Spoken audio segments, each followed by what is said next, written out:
రాత్రిపూట నిద్ర రాకపోతే మీ డిన్నర్ చూసుకోండి. రాత్రంతా పడుకున్నా ఇంకా అలసటగానే ఉందా? గంటల తరబడి పడుకున్నా ఇంకా బాడీకి బలం రావడం లేదా?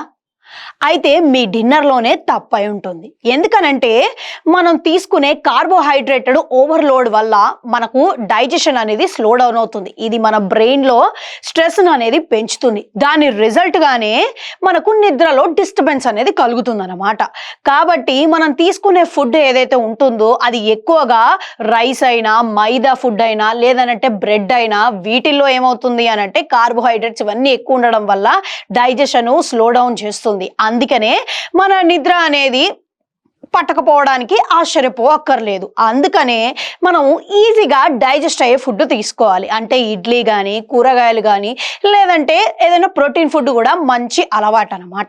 అయితే తిన్న తర్వాత ఒక 10 మినిట్స్ కూడా వాక్ వేస్తే బాడీ మొత్తం లైట్ అయిపోతుంది, నిద్ర చక్కగా పడుతుంది.